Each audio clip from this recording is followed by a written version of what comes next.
할렐루야. 여러분 만나서 반갑습니다. 여러분 저를 아마 대부분 처음 보실 텐데 제가 뭐하는 인간으로 보이세요? 목사로 보이세요? 제가요 집을 짓습니다. 제가 건축을 합니다. 목조주택을 짓는데 제가 지금까지 한 70채 정도를 집을 지은 것 같습니다. 올해도 상반기 때 4채의 집을 지었어요. 집을 잘 짓습니다. 제가 사는 곳이 경상북도 의성에 살고 있는데 의성 바로 위에 예천이라는 곳이 있거든요. 3년 전에 코로나 중에 3년 전에 거기 이제 시골교회 목사님 한 분이 교회를 10년 동안 섬기고 계셨는데 어느 날 여름에 비가 많이 내렸고 그분 사택이 너무 오래되고 낡은 집이라서 천정이 무너졌어요. 제가 그 집을 해체할 때 보니까 집이 1950년 1월달에 지은 집이었어요. 여러분 옛날 집들 기억나십니까? 옛날 집들요 이 천정을 뭐로 했냐면 종이로 발랐었어요. 기억나세요? 옛날 집을 천정으로 발랐는데 이 종이가 물을 머금고 이 천정이 쏟아졌어요. 근데 그 천정 위에 누가 있었냐면 구렁이가 한 마리 살고 있었어요. 이 천정이 확 쏟아지면서 그게 사모님 가슴에 떨어졌는데 이 사모님 가슴에 이 뱀이 떨어진 거예요.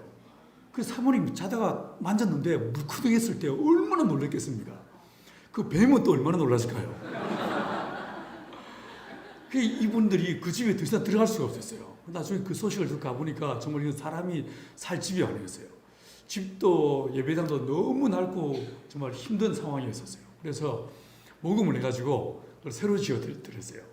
이제 예배당 새로 짓고 사택도 새로 짓고 집을 짓는 동안에 코로나 중에 아무도 다닐 수 없는 그 시골에 여러분들도 코로나 기억나시지 않습니까? 그때 아무것도 못했잖아요.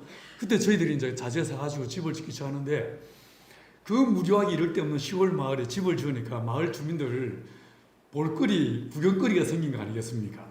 그 사람들이 막 와서 놀러 와서 구경을 했어요. 참 먹을 때마다 같이 참을 먹었습니다. 근데 그 교회 교인들이 몇 명 있었냐면 5명 있었어요. 이분 목사님이 개척한 지 16년 됐는데 성도가 5명 있었어요. 그랬는데 그 집을 제가 2달 반 걸려가지고 사택하고 예배당을 지어드렸거든요. 2달 반 동안에요 5명이 전도가 됐어요. 그 중에 한 명은요 비구니 스님이었어. 개척절 하다가 실패한 스님이었어요. 개척교회 말고요 개척절 하다가 실패한 스님이셨는데 이분이 저한테 어떻게 저와 이야기를 섞기 시작하면서 이분 예수 믿게 돼가지고 교회를 나오게 됐어요. 여러분 제가 집을 짓습니다. 집을 많이 지어봤습니다. 제가 건축에 이제 집 짓고 있으면 사람들이 찾아와서 뭔 목사가 노가다 뛰냐고 이야기합니다. 그럼 제가 웃으면서 뭐라고 하냐면 우리 형님이 목사예요 이렇게 말해요. 그래서 사람들이 나한테 친형이 있는 줄 착각하십니다. 아닙니다. 저 형이 없습니다.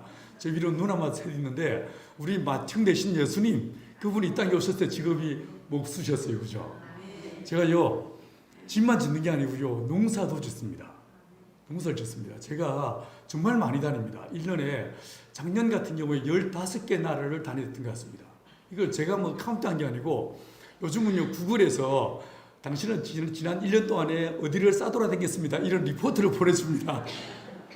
거기 보니까 15개 나라 63개 도시 지구 둘레에 6.7배의 거리를 싸돌아다녔습니다. 이런 리포트가 지금 옵니다.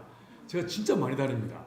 그 중에서 대부분은 제가 어디를 다니냐면 아주 가난한 나라에 가서 농업을 강의합니다. 물론 제가 목사다 보니까 집회를 하기도 하고 부흥회를 하기도 합니다. 연합 집회를 인도하기도 합니다. 하지만 더 많은 경우는 아주 가난한 나라 아프리카에 아시아에 가서 그 사람들한테 제가 닭을 기르거든요. 닭을 기르는데 제가 기르는 양계법이 지금은요 전 세계 66개 나라 수만 곳에 이 양계장이 지어져서 가난한 사람들을 자립시키는 도구가 되었어요. 제가 농사를 짓습니다. 농사를 꽤 잘 짓습니다. 제가 농사 짓고 있으면 사람들이 와서 뭔 목사가 농사 뛰냐고 얘기합니다. 그러면 우리 아버지가 농부예요 이렇게 말해요. 그러면 사람들이 저희 친아버지가 진짜 농부라고 착각하십니다. 아닙니다. 요한복음 15장 1절에서 내 아버지는 농부라고 이야기하셨죠. 하나님이 농부셔서 제가 농사를 짓습니다. 여러분 이런 제가 성경을 얼마나 알겠습니까? 근데 오늘 이 본문에서 보시면요 6월절이었습니다. 6월절. 이 이야기는 오늘 본문에 우리가 함께 읽었던 이 이야기는요 사복음서에 다 나오는 이야기입니다. 무슨 말이겠습니까? 매우 중요한 이야기란 말이겠죠. 그런데 이 이야기의 배경이 무엇이었냐면 유월절이었습니다. 기억나시죠? 이 유월절이 무엇이었습니까? 이스라엘 민족이 애굽 땅에서 노예로 살다가 하나님의 만극하신 은혜로 구원과 해방을 경험한 날이 이게 유월절이었습니다. 그렇지 않습니까? 이 놀라운 은혜를 경험한 그날을 기념하는 이 절기가 유월절이었습니다. 하나님의 은혜를 기억하는 절기가 유월절이었습니다. 그런데 이 유월절이 되면요, 원근 각지에 있는 모든 이스라엘 남자들이 반드시 하나님의 성전에 와서 하나님을 알리헌해야 됩니다. 근데 나오는데 맨손으로 나오지 않았습니다. 빈손으로 오지 않았습니다. 반드시 두 가지가 가져왔습니다. 하나는요, 반세겔이라고 하는 성전세를 드리게 되었습니다. 자, 반세겔이 얼마였을까? 대략 얼마였냐면요, 이게 반세겔은요, 이틀치 품삯입니다. 여러분들 하루 일당이 얼마세요? 얼마 받으세요?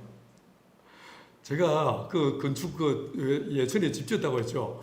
집 짓고 있는데 그 동네에 건축업자가 한 명 있었어. 이 양반이요, 처음에 제가 목사가 집을 짓는다고 하니까 아주 하찮게 여기다가 뭐 대충 하지 이러다가 제가 집을 직접 기초부터 쫙 짓는 모습 보더만 이 사람이 눈이 휘둥그레져가지고요, 어이 목사님, 나중에 우리 일 좀 필요할 때 와서 좀 도와주십시오. 제가 일당 두둑히 쳐드리겠습니다. 그때 이 사람이요, 저한테 제시한 일당이 얼마냐면 35만 원. 어떠세요? 여러분, 요즘요, 한 달 하루 일당이 얼마 정도 되는 것 같습니까? 시골에서 요즘 저희 여성이 한참 마늘 수확합니다. 남자들 대략 한 10만 원에서 15만 원 받습니다. 여자들 한 8만 원 정도 받습니다. 이걸 계산하기 좋게 10만 원이라고 계산해 보십시다. 그러면 이틀 치니까 얼마입니까? 20만 원이죠. 이게요, 그 당시에 이 반세겔을 내기 위해서 당시에 이 이스라엘은 로마의 압제 아래 있었죠. 그래서요, 로마는 로마 황제의 얼굴이 주조되어 있는 동전을 다 썼었습니다. 원래는 온 이스라엘 사람들이 어느 때나 그 동전으로 물건을 사고 팔았었습니다. 그런데요, 이 유월절이 되면요, 평상시에 늘 쓰던 동전인데 그 동전 못 쓰게 하는 거예요. 왜냐하면 거기에 황제의 얼굴이 부조로 새겨져 있다 보니까 이거 우상숭배야, 이렇게 말하더라고요. 그리고 대신에 이 성전에 제사장이 새로 만든 동전을 통용하게 만들었습니다. 그리고 그러다 보니까 이 본문에서 보시면 돈을 바꾸는 사람들이 있었다라고 얘기했죠. 그래서 바꿔주는 거예요. 여러분, 그냥 바꿔주겠습니까? 여러분 같으면 그냥 바꿔주겠습니까? 이때 이 요아킴 예레미야스라는 사람의 책을 보면 이 당시에, 예수님 당시에 얼마나 많은 남자들이 모였을까? 얼마나 모였을까요? 대략 한 13만 명의 남자들이 모였대요. 굉장하죠? 자, 한번 계산 빠른 사람 한번 계산해 보십시오. 13만 명 곱하기 20만 원. 계산됩니까? 진짜 많은 돈이지 않겠습니까? 그런데 이게 사람들이 모인다, 이거는 몫이 좋은 거, 다시 말해서 기회이지 않겠습니까? 이 양반들은 어떻게 했냐면요, 이 돈을 환전해 주는데, 환전을 그냥 환전해 주겠습니까? 아니죠. 50% 고리를 붙입니다. 엄청난 고리를 붙였습니다. 이러다 보니까 하나님의 은혜를 기억하고 하나님의 그 구원의 구속의 은혜를 기억하고 감사하는 그 절기인데, 딱 이 절기의 성전으로 들어가는 입구에서 또 환전하다가 뭐 하겠습니까? 마음이 상하게 되는 거예요. 또 하나 더 있습니다. 뭘 가지고 오냐면 반드시요, 자기들이 지었던 죄를 속죄받기 위해서 속죄의 어린 양을 가져오게 되었습니다. 누구나 예외 없이 양을 데리고 옵니다. 먼 거리, 가령 갈릴리에서 온 사람들은요, 만약에 사마리아를 통과하지 않고 둘러서 왔다면 일주일이었을 거예요. 이게 대략 4월달이었습니다. 여러분, 4월달 한국도 어떻습니까? 황사 바람이 불죠. 그리고 봄비가 내립니다. 이스라엘도 비슷했습니다. 비가 내립니다. 그리고 이 사람들은요, 동쪽에서부터 먼지 바람이 쫙 불어옵니다. 이러다 보니까 그 일주일을 걸어오는 동안에 어떤 일이 벌어지겠습니까? 처음에는 자기 집 농장에서 가장 튼실한, 가장 예쁜 이런 데 양을 한 마리 탁 골라가지고 데리고 오는데, 일주일 오는 사이에 양들이 어떻게 되겠습니까? 꼬질꼬질 떼국물이 흐르지 않겠습니까? 그렇지 않겠어요? 또 오는 동안에 먹을 것이 제대로 없다 보니까 양이 좀 약간 또 뭐 살도 빠지고 뭐 이런 일도 있었지 않겠습니까? 이런 상황에서, 자, 여러분 요한복음 5장을 한번 기억을 떠올려 보십시오. 하나님의 성전에 들어가는 입구에 연못이 하나 있었다. 기억나십니까? 그 문이요, 양문이었어요. 양문이고, 양문 입구에, 그렇죠, 우리 권사님 기억대로 베데스다라는 연못이 있었습니다. 이 연못이 왜 있었는가? 이때 이 유월절을 데려왔던 양들, 꼬질꼬질한 양들을 씻기 위해서 거기에 연못이 있었던 거예요. 그 양들이 들어가는 문이 양문이었던 거예요. 자, 이 양문으로 딱 들어가면 다 씻겼습니다. 분명히 씻겨서 목욕을 시켰습니다. 목욕시킨 다음에 딱 들어가면요, 그 앞에 누가 있냐면 레위인들이 서 있습니다. 양 판별관들이었습니다. 이 사람들이 완장을 치고 완장을 두르고요, 이 양들을, 사람들이 데려온 양들을 다 뭐 하겠습니까? 불합격 판정을 때리는 거예요. 아, 이게 너무 말랐어, 너무 더러워, 너무 꼬질꼬질하네, 다 불합격 내려버립니다. 그리고는요, 저기 가서 양을 사오라고 합니다. 예수님 당시에 이 예루살렘 성전 인근에 4개의 가축시장이 있었답니다. 여러분도 혹시 여름에 바캉스 갔다가 자리세 때문에 바가지 써가지고 기분 잡친 적 있습니까? 이 웃는 분은 그런 경험이 있는 분들이에요, 그죠? 이게 이스라엘 민족이 유월절인데 우리 집에 제일 좋은 양 가져왔는데 그 양 마음에 안 든다고 저희 가서 양 사오라고 하는 거예요. 근데 가서 보니까 우리 양보다 못해. 이때 그 마음이 어떻겠습니까? 이 양들요, 제값 주고 팔았겠습니까? 그게 또 이자를 붙이고 또 그게 또 프리미엄 붙여가지고 엄청나게 비싸게 팔았겠죠. 그러지 않았겠습니까?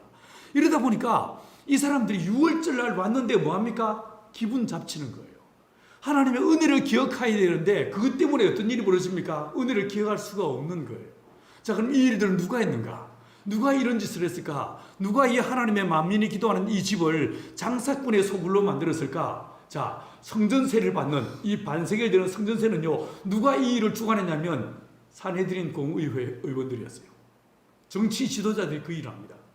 이게요, 당시에 많을 때는요 450억까지 거둬들였다고 합니다. 진짜 어마어마한 돈이지 않겠습니까? 그 당시 2000년 전에 대단한 돈이었겠죠. 여러분, 그리고요, 이 양을 바꾸면서 버는 돈은 누가 챙겼을까? 이건요, 제사장과 레위인들이 챙겼어요. 종교 지도자들이, 정치 지도자들이 하나님의 은혜를 기억하는 그날 그 종교를, 경건을 이익의 재료로 사용하더라고요.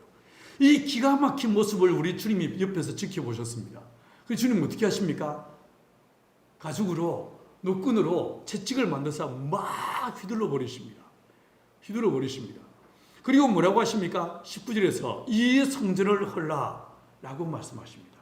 여러분, 이런 이 흐름 속에서 이 19절에 이 성전을 헐라 라는 이 말씀을 들으면 어떤 뉘앙스로 와닿습니까? 우리 예수님이 혁명가 뭐 이렇게 보이지 않습니까? 그죠?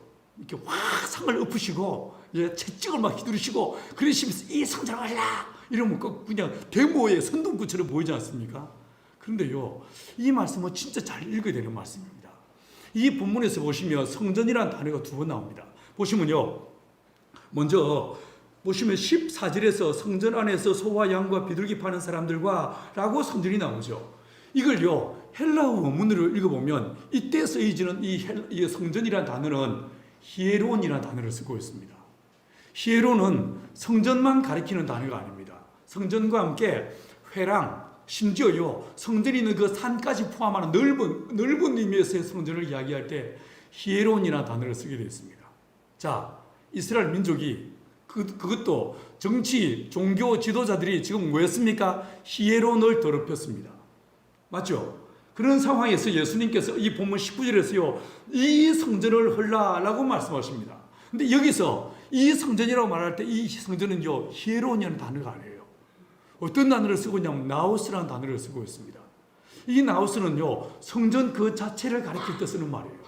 이게 여러분이 잘 아시는 구절이 이 말씀이 나옵니다. 어디 나오냐면 고린도서 3장 16절에서 너희가 하나님의 성전인 것과 이때 쓰인 단어가 이게 나우스예요. 여러분, 예수님이 누구십니까? 성전이신 거예요. 여러분, 그 성전 앞에 서셨는데 사실은 지금 사람들이 짓고 있는 46년 된 이 성전은요, 하나의 그림자였습니다. 맞죠? 율법은 장처홀 좋은 것의 그림자에 불과합니다.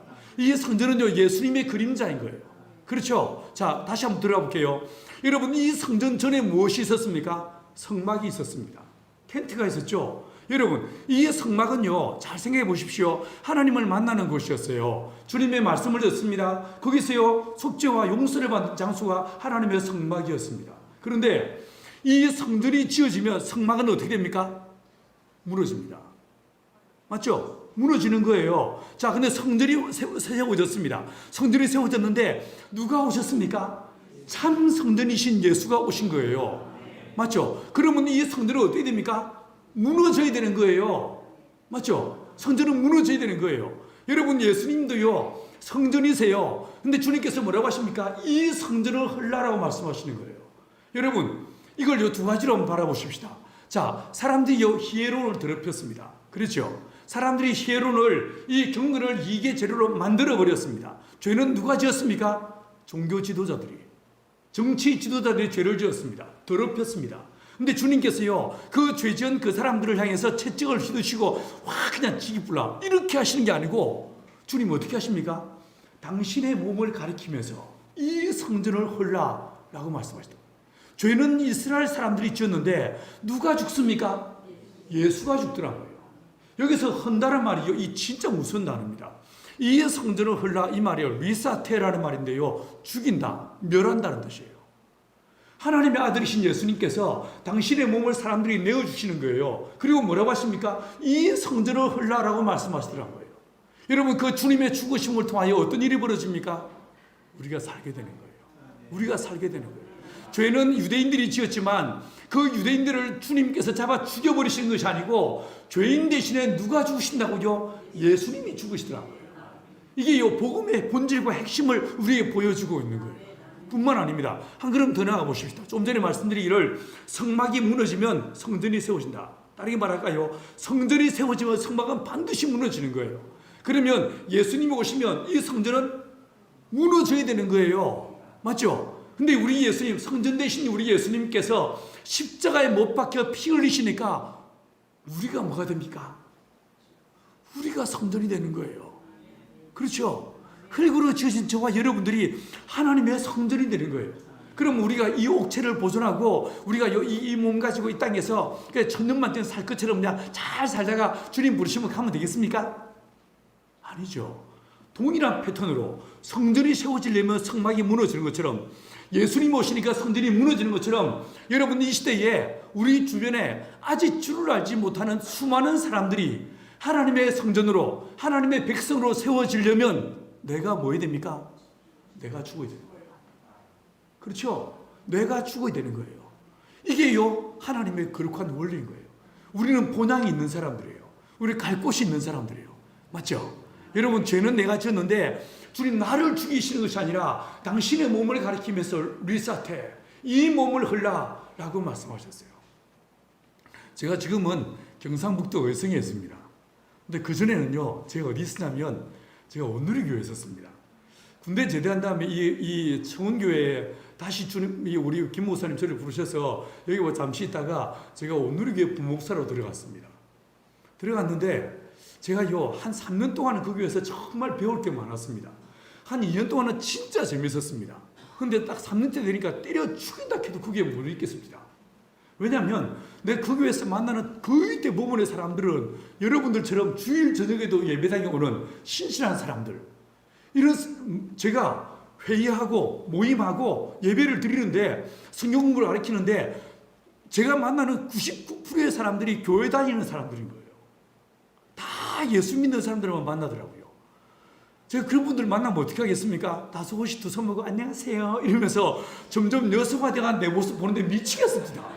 내가 이러려고 목사 됐나, 이런 깊은 자괴감이 저를 짓눌렀습니다. 제가 주님 앞에 막 때를 썼습니다. 주님, 여기는 저 아니라도 일할 사람들 쎄버렸습니다. 저 내보내 주십시오.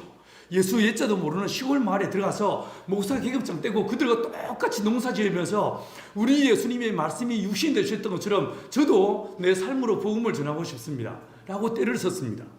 때를 썼습니다. 때를 쓰고 또 때를 썼습니다. 어느 날 주님이 하산 명령을 내리셨습니다. 뛸 듯이 기뻤습니다. 97년 10월 달에 사직서를 딱 제출했습니다. 좀 보시면 좀 뺀질거리게 안 생겼습니까? 휴대폰 꺼버리고요, 교육자 회의도 아예 안 나갔습니다. 돌아가신 하용조 목사님이 저를 잡아오라고 난리가 났는데 안 갔습니다. 제가 어디서 하 목사님한테 붙잡혔냐면 서민구에도 온누리교회 맞은편 신동아 쇼핑센터 지하 3층에 마치 이 건물 지하에 사우나, 이 목욕탕이 있었던 것처럼 거기 사우나가 있었습니다. 어느 날 제가 업무 시간에 땡땡이 치고 선교사 한 분하고 거기에 사우나를 갔는데 이분도 거기 있었어. 그 시간에. 저를 보고 너 이리 와. 꼼짝없이 거기서 붙잡혔습니다. 저를 옆에 앉혀놓고 너 도대체 정신이 있어 없어? 야, 주님께서 우리를 사람을 낳는 업으로 만드셨는데 사람이 많은 곳에 가야지. 뭔 농촌이야. 너 농사 지어봤어? 아니요. 땅 있어? 아닙니다. 부모님 농사꾼이야? 아닙니다. 저희 아버지는 해병대. 뭐 제가 얘라고 말할 수 있는 게 아무것도 없었습니다. 이분이 막 저를 막 이렇게 막 몰아세우다가 이분이 뭐라고 하시면 헐 이러시더니만 너 날 설득시켜라. 설득시키면 내가 널 내려보내주마. 설득을 못 시키면 노수 국물도 없어. 이러셨습니다. 고개를 들고 목사님 제가 목사님을 설득시키면 따라 내려가시겠습니까? 이렇게 말씀드리니까 이분이 깔깔깔 웃으시면서 내가 졌다 이러십니다. 제가 이래봬도 하용조 목사와 싸워 이긴 사람이었습니다. 그날 그 이후로 한 목사님이 저를 볼 때마다 야, 내 너무 기분 좋다. 진짜 기분 좋다. 내가 널 도와주고 싶다. 뭐든지 말만 해라. 땅을 사줄까? 아니면 돈을 줄까? 뭐든지 말면 뭐에 도와줄까? 어떤 걸 해주면 좋겠냐라고 이야기하셨습니다. 여러분이라면 뭐라고 대답하시겠습니까? 제가요, 제 이 목 끝에서 땅 사주세요. 이게 목 끝까지 올라왔는데 이걸 꽉 눌러버렸습니다. 꽉 눌러버리고 목사님 제가 목사님 밑에서 진짜 많은 것 배웠습니다. 제가 나이가 어립니다. 제가 맨 땅에 헤딩하겠습니다. 기도만 해주십시오. 멋지죠? 이 멋진 건요 대가를 지불해야 돼. 퇴직금 정산하고 나니까 내 수중이 얼마 남았냐면요 10만 3천 원 남았어요. 그 돈이 전부였습니다. 그 돈 들고요 충청부터 보은으로 내려갔습니다. 주님께서 제게 직접적으로 제게 충청부터 보은에 내려가서 공동체를 개척하라고 명령을 내리셨습니다. 여러분 제 어투에서 느껴지십니까? 저는 경상도 진주가 고향입니다. 저희 처가댁요 전라북도 익산. 저는 충청도랑 아무시랑 관계없이요. 근데 보은으로 가라고 해서 보은으로 내려갔습니다. 오라는 데 갔습니까? 갈 데 갔습니까? 전혀 연고가 없는 그 마을을 일단은 제가 군대 갔다 온 사람이다 보니까 군대에서 이 독도법, 지도를 보는 법을 알고 있고 제가 또 평소에 풍수에 관심이 있어가지고 책을 본 게 있었습니다. 그래서 온 보은에 있는 마을들을 다 다니면서 풍수가 좋은 그리고 반경 4, 5km 내에 교회가 없어서 한 번도 복음을 접해보지 않은 사람들이 사는 마을 그리고 1000년 이상 역사가 오래된 마을 이런 원칙을 갖고 찾다가 지금 그 마을을 찾아냈습니다. 보은의 마을을. 어느 날 오렌지 주스를 한 박스 사서 들고 마을회가 문을 열고 들어갔습니다. 계십니까? 하고 문을 열고 들어가니까 마침 제가 들어간 방이 할아버지들 방이었습니다. 시골 마을회관은 방이 2칸입니다. 남녀 7세 부동석이기 때문에 한쪽은 할머니 한쪽은 할아버지 방이 2칸이었어요. 문을 열고 들어가 보니까 이 어르신들이 각기 은사를 따라 놀고 계셨습니다. 이쪽에 점당 쉬자리 구석 치시고 장기 뜨시고 어떤 분은 주무시고 TV 보시고 각기 은사를 따라 놀고 계신데 문을 열고 들어가서 딱 앉으니까 누구요? 하고 깜짝 놀라시는데 음료수를 놓고 엎드려 큰절하고 엄청 불쌍한 표정을 지으면서 안녕하세요. 농사 지러 왔는데 혹시 안쓰러운 땅이 좀 뭐 이렇게 이야기하셨겠습니다. 이분들이 삥 둘러 앉으시더니만 마치 청문회 하는 것처럼 제게 질문을 쏟아놓기 시작했어요. 고향이 어디요? 성은 뭐요? 부모님은 살아계신가? 결혼은 했어? 한참을 물으시다가 한 분이 씩 웃으면서 잘렸어? 이러시더라고요. 제가 졸지에 직장 다니다 잘린 사람으로 그 동네에 서기가 됐습니다. 그리고 땅을 빌렸습니다. 농사를 짓기 시작했습니다. 여러분 농사를 짓는데 혹시 아십니까? 목사들이요 지 손으로 뭔 짓을 해봤겠습니까? 원래 목사란 인간들은요 입으로 먹고 사는 인간이지 않겠습니까? 지 손으로 뭘 해봤겠어? 저희들요 밭에 가서요 기도를 진짜 열심히 했습니다. 주여 이 밭에 은혜를 더하셔서 30배, 60배, 100배 열심히 몇 개달라고 진짜 기도 열심히 했습니다. 그런데 기도로 안 되는 것도 있습니다. 분명히 밭에 고추를 심고 호박 심고 양파 심고 쫙 심었는데 한 2달 지나니까 심지도 않은 풀들이 쫙 올라오면서 저 풀은 초원이 됩니다. 온 동네 분들이 지켜보시면서 참 젊은 것들이 희한하게 농사짓네. 지금 뭔 짓이요? 이러시는데 저희요 풀 키운 게 아닙니다. 나름대로 최선을 다했습니다. 호미 들고 앉아가지고 여기서 저 끝까지 풀을 막 캐면서 풀을 캤사오다. 풀을 캐면서 가다가 이게 도무지 안 되니까 집에 던져버리고 막 쥐어 떴습니다. 저 끝까지 마치 미치는 머리끄댕이 쥐어뜯듯이 막 이렇게 두 손으로 막 쥐어뜯으면서 기도하면서 주 역사사 역사사 이러면서 저 끝까지 가면요 점심 먹을 때가 됩니다. 파김치가 돼서 라면 한 그릇 끓여 먹고 와서 또 저기서 이 가져오면요 저녁 먹을 때 됩니다. 저녁 먹으러 집에 들어가면 이 손이 또 곱아가지고 이게 펴지지도 않고 오므라지지 않고 부들부들 떨리면서 젓가락질을 제대로 할 수가 없어. 더 기가 막힌 건 한 달 만에 다 뵀는데 돌아보니까 저 또 풀나 있어. 풀 말도 하지 마이소. 이 풀 진짜 무섭습니다. 여러분 이런 식으로 농사를 짓는데 1년 뼈 빠지게 농사 짓는데 얼마 벌었냐면요 150만 원 벌었어요. 1년에 남자 3명이서 1인당 150만 원도 아니고 월 150만 원도 아니고 1년 총 매출이 150만 원. 이거요 차 떼고 포 떼고 나니까 남는 게 없습니다. 등골이 오싹해지면서 야 이거 굶어 죽겠네 이런 생각이 듭니다. 그런 와중에도 저희가 집을 지었습니다. 어떻게 할까 고민하다가 마침 한 사람 전세금 빠진 돈이 있었습니다. 1,800만 원. 그 돈 들고 그때 처음으로 제가 집을 짓는데 돈이 없으니까 설계 누가 했을까요? 제가 했습니다. 좀 보시면 무식하게 생겼습니까? A4 잔장에다가 30자 들고 줄 벅벅 가지고 1층 평면도를 딱 그렸습니다. 평면도 그려놓고 최대한 상상력을 발휘해서 집을 2층으로 짓기로 마음먹었어요. 어떻게 이 자재를 구할까 고민하다가 서울 지역에 아파트 모델 하우스 있죠. 분양 끝나고 나면 철거하지 않습니까? 철거할 때 나오는 폐목들을요 5톤터로 4대분량을 샀습니다. 그 뭐 다 뽑아서 그 나무로 집을 짓기 시작했어요. 상상을 해보십시오. 페인트 벗겨진 녹슨 흔적이 있는 썩쭈리한 나무로 집을 지니까 동네 분들이 지나가다 다 돌리십니다. 이게 뭐요? 예, 저들 집 짓습니다. 축사 아니요? 뭔 집을 이렇게 지어? 왜 동네를 더럽히고 싶어? 뭐 하는 짓이요? 아닙니다. 끝나고 나면 엄청 이뻐집니다. 딱 보면 알겠구만. 이게 학고방도 아니고 이게 뭐요, 시방? 난리가 났었습니다. 여러분, 그 집을 짓는데요. 저 그때 생각을 해보십시오. 한 번도 내가 이 육체적 노동을 해본 적이 없는 사람이 도시에서만 살던 제가 망치질을 해본 적도 없고 이 톱질도 해본 적이 없는 제가 집을 지으니 얼마나 무식하게 집을 짓냐면요. 벽체를 다 세우다가 야 가만히 있어봐. 여기는 창문이 하나 있어야 될 것 같지 않아? 눕혀! 뭐 이봐. 야 여기 창문 사이는 얼마나 하면 되겠어? 뭐 이렇게 집을 지어놨습니다. 여러분 그 집을 짓는데 동네 분들이 가다가 들리시고 오다가 들리시고 뭔 톱질을 왜 톱을 당기면서 힘을 줘야지 밀면서 지랄이요. 한 번은요 동네 할아버지가 저를 자꾸 옆으로 질질 끌고 왔었더만 돈이 그렇게도 없어? 그 집을 짓는 동안에 진짜 아무것도 없는 따라지락을 이분들이 알게 되셨어요. 저 정말 아무것도 없었습니다. 근데 그 집이 다 지어져서 진짜 기뻤습니다. 뛸 듯이 기뻤습니다. 주여 내가 이 집을 지었다 말입니까? 얼마나 감격스러웠는지 모릅니다. 요즘 제가 그 집을 보면 확 그냥 불사질러 버리고 새로운 싶음이 12번도 더 듭니다. 하지만 그때는요 너무 기뻤어요. 그 집을 짓고 2층으로 짓고 1층에서 예배를 드리기 시작했습니다.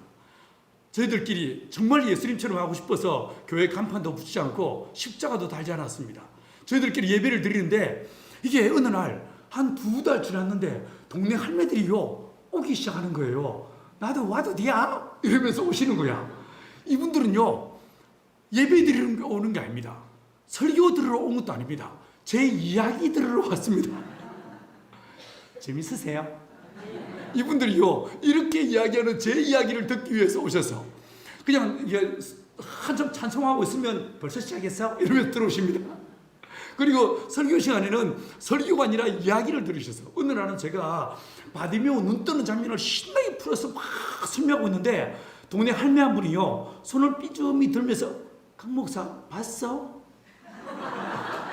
뭐 본 것처럼 이야기하구려. 내가 뭘 봐요. 그런데 이 할머니들이요 한 달, 2달 늘 나오기 시작하더니만 이분들이요 예수를 믿기 시작하는 거예요.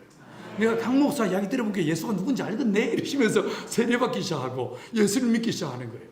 2년 반 지나니까요 제가 그동안에요 주님만의 이 동네 머슴입니다. 상머슴입니다. 어디선가 누군가에 무슨 일이 있으면 어디든 달려가서 내가 일을 돕겠습니다. 일을 못해도요 제가 일단 생글생글 잘 웃잖아요. 그러니까 이분들이 진짜 좋아하시는 거예요. 그리고 일을 좀 못하더라도 옆에서 조금만 그들어져도 참 수월한 게 농사일일 수 있습니다. 진짜 어르신들이 저를 좋아하셨습니다. 이게요, 마을 한 2년 반 지나니까 마을회관 2층이 비어 있었는데 마을 노인 회장님이 목사님 예배당 필요하면 마을회관 2층 비었어요. 그거 쓰세요. 라고 말할 정도로 3년째가 되니까 마을의 반 이상이 교회를 나오기 시작했어요. 물론 다시 말하지만 예배 드리는 게 나온 게 아니고 이야기들은 나왔지만 아무튼 교회를 나오기 시작했어요. 여러분, 교회가 잘 세워졌습니다. 근데 저는요, 교회를 세우고 싶은 마음이 없었어요. 교회가 아니었어요. 저는 사도행전 2장과 4장에 나와 있는 초대 예루살렘 교회 기억나십니까? 제 것을 조금도 제 것이라 여기지 않았던 신앙과 경제 이 두 개의 바퀴로 굴러가는 이 공동체, 믿음의 공동체를 세우는 것이 제 소망이었어요. 저 북녘 땅이 사회주의로 골무를 썩고 있는데 만약에 문이 딱 열렸을 때 저 북한을 어떻게 살릴 수 있을까? 그 대안이 뭘까? 자본주의도 아니고 사회주의도 아니라면 그 대안이 뭘까? 이게 내 고민이었거든요. 난 그게 사도행전 2장에 나와 있는 구약 레위기 5장에 나와 있는 희년적 공동체라고 난 내 안에 믿음의 확신이 있었습니다. 그런데요, 공동체는 안 되는 거예요. 경제적으로 자립할 길이 보이지 않는 거예요. 저희는 땅도 없었고 돈도 없고 경험도 없고 장비도 없어. 아무것도 없어. 늘 땅을 빌려 농사 짓는데 농사가 제대로 될 턱이 없고 자립할 기미가 보이지 않았어요. 물론 저희 몇 년 동안은 고생할 거라고 제가 예상은 했었습니다. 하지만 3년이 지나도 4년이 지나도요, 자립할 기미가 보이지 않았어요. 공동체 시작하고 딱 5년 됐을 때 공동체는 두 파로 쪼개졌습니다. 한쪽은 쪽파, 한쪽은 양파. 양파는 왜 양파냐면 기독교 공동체니까 100% 공유하자. 개인의 사유를 인정하지 말자. 이게 양파였습니다. 쪽파는요, 아닌데 무슨 소리야. 개인의 사유를 인정해야지. 이게 쪽파였습니다. 양파와 쪽파로 쪼개졌고 그 2002년 전국이 월드컵으로 떠들어갈 그 해에 두 파로 쪼개졌고 저희는요 모였다 하면 싸웠습니다. 말씀의 검을 휘두르며 싸웠습니다. 성경에 이렇게 말하고 있는데 이 책이 희한한 책이라서 이래 보면 이래 보이고 저래 보면 저래 보여요. 이 말씀의 검을 휘두르며 싸우다 우리가 내린 결론은 우리는 각각에게 너무나 먼 낚시이다. 이쯤에서 끝내자. 우리 중쳤다. 끝났다 우리. 마지막으로 1박 2일로 모여서 하고 싶은 말 다 하고 그 회의의 결과를 따라 해체하거나 혹은 둘러 쪼개나 됐다 해가지고 11월 달에 이틀 모였습니다. 첫날 아침 먹고 싸웠습니다. 점심 먹고 싸웠습니다. 저녁 먹고요 새벽 1시 반까지 싸웠습니다. 내가 보니 세상 사람들 술 마시면 햇말도 하고 햇말도 한다는데 이 예수쟁이들은 술도 안 마시고 맨정신에 햇말도 하고 햇말도 합니다. 그날 새벽 1시 반에 어떤 사람은 눈에 실핏줄이 터지고 얼마나 기강이 됐는지 우리 내일 모일 필요 없어 난리가 났습니다. 그러나 이틀 모이기로 했으니까 다음날 또 모여서 아침 먹고 또 싸웠습니다. 점심 먹고 또 싸웠습니다. 그날 저녁 먹을 때 됐어. 저희가 그렇게 싸우다면서도요 뭔 정신이지 하루 세끼 밥을 같이 먹었어. 공동 식사가 6시인데 6시를 넘기고 둥글게 모여 삿대질러 싸우고 있는데 6시가 넘어도 밥을 안 주니까 한 15분쯤에 옆집에 놀고 있던 애가 한 명 왔습니다. 얘가 분위기를 아니까 문을 왈칵 열지를 못하고 반쯤 열고 떨리는 목소리로 어머니 밥 언제 가있어 쫓아내고 걔가 가고 한 10분 15분 지났을까 그 싸우던 자리에 갑자기 하나님의 성령이 임하셨어요. 성령이 우리 가운데 찾아오셨어요. 성령이 임하시면서 모두가 그 자리에 꼬꾸라졌어요. 통역하며 자복하기 시작했어요. 여러분은 지금까지 신앙생활을 해오시면서 하나님의 임재를 경험해 본 적이 있습니까? 어떠셨습니까? 우리가 찬양하고 기도할 때 하나님의 임재를 소망하죠. 그 주님의 임재 이걸 경험하면 어떤 일이 벌어질까요? 이사야 6장에서 우시아가 죽던 해에 이 이사야가 하나님의 성전으로 들어갔습니다. 거기서 뭘 보았습니까? 하나님의 임재를 보았습니다. 주님의 영광을 보았습니다. 그의 고백이 무엇이었습니까? 화로다 나여 망하게 되었도다. 이게요 주님의 임재가 임하시는 순간에 저희 안에 어떤 마음이 드는지 아십니까? 딱 주님께서 우리 가운데 확 임재하시는데 첫 번째 엄청난 두려움이 나를 짓눌렀어요. 저만이 아니었어요. 우리 모두가 다 엄청난 두려움이 나를 짓눌렀고 그 다음에 두 번째 내 죄가 다 떠오르기 시작해. 내가 잊고 있었던 내가 덮어두었던 죄가 다 기억나기 시작해. 이 죄가 앞에요 주마등처럼 쫙 지나가는데 내가 지금 이 죄를 회개하지 않으면 당장이라도 벼락 맞아 죽을 것 같아. 주여 내가 죄인입니다. 주여 내가 죄인입니다. 그런데 나만이 아니고 우리 모두가 다 그 자리가 꼬꾸라져서 통회하며 자복하기 시작했어요. 여러분 그게요 시작된 시간이 6시 반이 아마 좀 되기 전이었을 거예요. 시계를 안 봐서 기억 안 나지만. 그런데 나중에 정신을 차리고 눈을 뜨보니 밤 12시 반이 넘었어요. 그 6시간 넘는 긴 시간 동안 기도회를 인도하는 사람도 없었고 찬양을 인도하는 사람도 없었는데 그냥 생목이 터지라 기도를 부르짖고 자기 죄를 자백하고 주여 나를 살려주십시오 땅을 치고 가슴을 치고 통회하며 자복하기 시작했어요. 그 긴 통회와 자복 가운데 어떤 사람은 방언이 터지고 어떤 사람은 환상을 보고 어떤 사람은 병고침이 일어났어요. 맨 마지막 시간에 하나님께서 한 사람을 통하여 말씀을 대언하셨습니다. 아주 세미한 음성으로 말씀을 들려주시는데 세 가지를 말씀하셨어요. 처음에 주님 하시는 말씀이 얘들아 나는 너희의 참 좋은 하나님이다. 내가 너희를 불렀다. 여러분이 어쩌다 이 청원교회의 교인이 되셨습니까? 여러분은 어쩌다 이런 삶을 살고 계십니까? 여러분의 결정이었습니까? 여러분의 판단이었습니까? 저도 그렇게 생각했습니다. 이 공동체 내가 시작했지. 천만에요. 누가 주인이시라고요? 사람이 아니라 하나님이시라고요. 하나님이 이 교회의 주인이시고 하나님이 내 인생의 주인이시고 하나님이 우리 가정의 주인이시라는 거예요. 주님의 로드십을 강력하게 주님 주장하셨어요. 아주 부드럽지만 아주 강하게 내가 너희를 불렀다 라고 말씀하셨어요. 이어서 두 번째로 주님 하신 말씀이 얘들아 내가 너희를 안다. 내가 너희를 위로한다 라고 말씀하셨어요. 여러분 이게 무슨 말이겠습니까? 저희가 그 지난 4, 5년의 세월을 지나오면서 기도하지 않았겠습니까? 주여 이 일은 꼭 이루어 주십시오. 주님 이 일은 반드시 돼야 됩니다. 기도하지 않았겠습니까? 근데 아무 일도 일어나지 않아. 기적은커녕 입에 풀칠을 못해. 여러분 아무 일도 일어나지 않는 저희들을요 헌신했어요. 자기 집을 팔고 자기 전세금을 내놓고 직장을 그만두고 시골 아무 소망 없이 사는 미보호화된 이 한국의 농촌에 들어가서 한국의 농촌을 변화시킬 수 있으면 아시아를 바꿀 수 있을지 모른다. 이런 비전을 가지고 내려갔습니다. 자기 집을 팔았고요. 자기 직장을 그만뒀어요. 어떤 친구는 서울대학교 시간 강사 자리 그걸 그만두고 저를 따라 내려왔었어요. 여러분 그리고요 저희 기도했어요. 기도하지 않았겠습니까? 여러분 기도하면 다 됩니까? 아니면 비전이 있고 헌신하면 다 이루어집니까? 안 됩니다. 안 됩니다. 기도했고요. 헌신했고요. 우리 안에 꿈이 있었지만 nothing. 아무 일도 일어나지 않았어요. 그때 우리 안에 어떤 마음이 들겠습니까? 이게 주님의 뜻이 아닌가? 이게 하나님의 길이 아니었는가? 내가 주님의 음성을 잘못 들었는가? 이런 마음 들지 않았겠어요? 근데 주님 우리에게 찾아오셔서 하신 말씀이 I know you. 내가 너희를 안다. 내가 너희를 위로한다 라고 말씀하셨어요. 여러분 지금까지 여러분의 인생을 살아오면서 예수를 믿고 예수를 의지하고 기도하는데 아무 일도 일어나지 않아. 아무 일도 일어나지 않아. 기적은커녕 늘 내 눈에 눈물이 마를 날이 없고 내 마음에 이 타는 목마름을 해소할 길이 없어. 여러분 저희들요 이게 주님이 우리를 버리셨는가? 하나님이 내 기도의 길을 막고 계신가? 이런 마음 들지 않았겠어요? 근데 주님이 이런 저희들을 찾아오셔서 내가 너희를 안다. 내가 너희를 위로한다. 라고 말씀하셨어요. 여러분의 슬픔, 여러분의 아픔, 여러분의 실패와 좌절을 누가 하신다고요? 하나님이 하신다는 거예요.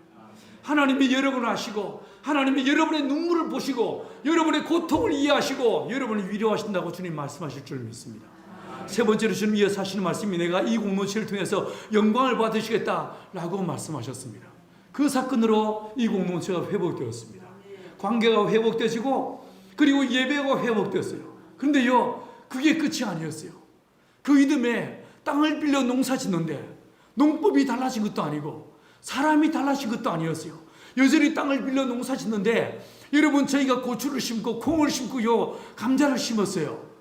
고추 심으면 한 나무에서 붉은 고추를 몇 개나 따는지 아십니까? 저희 동네 어르신들요 3, 40개 다 익은 거 딸 수 있었습니다. 그런데 성령이 임하시 그 이듬해 저희 밭에 우리가 심은 고추밭에서요 한 나무에서 다 익은 고추를 350개, 550개, 700개씩을 땄습니다. 콩밭에서 들깨밭에서 논에서 우리가 심은 작목들마다 말 그대로요 기적이 나타납니다. 여러분 하나님은 지금도 살아 역사하시는 분이십니다. 주님은 지금도 선하시고 이 온 우주 만물을 통치하시고 경영하시는 분이 우리 하나님이셨어요. 여러분, 그게 끝이 아니었어요. 2년 후에 온 공동체 식구들과 마을 주민들이 하나가 되어서 우리 마을을 한번 바꿔보자, 이런 마음을 다잡게 되는 일이 있었습니다. 그리고 우리 마을에 대한 이 마을 계획을 짜가지고요, 농림부에서 1년에 한 번씩 녹색 농촌 체험마을 공모하는 것이 있는데 거기에 어플라이였습니다. 우리 마을이 전국에서 1등을 했어요. 상금을요 2억 4천만 원을 받았어요. 아이고, 돈 맛을 보니 눈에 뵈는 게 없습니다. 되네 싶습니다. 기왕하는 거 제대로 한번 해보자 라고 해가지고 우리 마을에 대한 30년 장기 발전 계획을 짰습니다. 8가지 파트로 우리 마을의 주거 환경을, 우리 마을의 에너지 환경을, 우리 마을의 상하수도 환경을, 우리 마을의 농업 환경을 8가지 파트별로 쫙 계획을 짜서 18억의 에서스를 짜가지고 이걸요 온 마을 주민들 도장을 찍고 지장을 찍어서 행자부 장관선에 보냈습니다. 그런데 우연한 기회에 이 장관선에 들어갔고 저희는 18억을 요청했는데 우리 마을에 무려 24억이 들어왔습니다. 24억이. 다시 2년 후에는 산림청에 사는 산촌 생태마을로 선정돼서 18억이 또 들어왔습니다. 무려 40억이 넘는 돈이 이 작은 마을, 한 60호밖에 안 되는 작은 마을에 들어오면서 길을 새로 만들고 담장을 개량하고 부엌을 개량하고 지붕을 개량하고 공원을 만들고 마을 전부가 달라지게 되었어요. 여러분, 우리는 실패한 공동체였어요. 우리는 싸우던 못난이들이었어요. 그러나 우리 하나님 더럽다 멀리하지 않으시고 약하다 꺾어버리지 않으시고 주의 성령을 보내셔서 우리를요 하나 되게 하시고 우리가 살고 있는 마을까지 완벽하게 바꾸는 이 놀라운 경험을 했어요. 여러분, 죄는 누가 지었습니까? 유대인들이 지었어요. 내가 지었어요. 근데 주님 뭐라고 하십니까? 그 죄 지은 자들을 주님께서 몽둥이를 휘두르시는 것이 아니라 당신의 몸을 가리키면서 리사테, 이 몸을 흘라라고 말씀하시던 주님께서 싸우던 못난이었고 실패한 우리들이었지만 주님께서 우리 안에 성령을 보내셔서 우리를 하나 되게 하시고 나아가 우리가 살고 있는 마을 전부가 달라지게 하십니다. 그게 끝이 아니었어요. 우리가 하는 농업 기술들이 자리가 잡히면서 말씀드린 대로 양계가, 양봉이, 양돈이 전 세계에 소문나기 시작했습니다. 나중에 한번 와보십시오. 저희는요 간판도 하나 없습니다. 네온사인 십자가도 하나 없습니다. 근데 이 공동체가 전 세계에 소문나면서 매년 사람들이 5,000명, 8,000명, 10,000명이 찾아오기 시작합니다. 전 세계에서. 오면서 우리가 겪었던 돈 없이 땅 없이 경험 없이 맨 땅에 헤딩하면서 겪었던 우리가 건축하는 기술들, 농사로 자립하는 이 기술들, 저희는요 풍력 발전기도 직접 만들었습니다. 그리고요 물을 정화하는 정수기를 직접 만들어서 쓰고 있습니다. 여러분, 이런 다양한 적정 기술, 로우 테크놀로지, 하이 테크놀로지가 아니라 아주 낮은 기술로도 아시아, 아프리카의 진짜 가난한 사람들을 살리는 길들을 저희가 먼저 살아보고 그 기술들로 아시아와 아프리카의 가난한 사람들을 먹여 살리는 도구와 통로가 되게 하셨습니다. 40년의 역사를 갖고 있는 이 청문교회 위에 하나님의 성령이 임하시게 되기를 간절히 소망합니다. 여러분의 심령 안에 내 몸을 흘라라고 말씀하시는 예수님의 그 피 묻은 손, 그 채찍에 마신 주의 능력의 은혜의 손길이 여러분과 함께 하시길 간절히 축원합니다. 그래서 이 교회 안에 예수의 피가 흐르고 주의 성령이 운행하사 이 교회가 민족을 살리고 열방을 살리고 이 노원구를 살리는 하나님의 의뢰의 거룩한 도구와 통로로 쓰임받게 되기를 간절히 축원합니다. 기도하시겠습니다.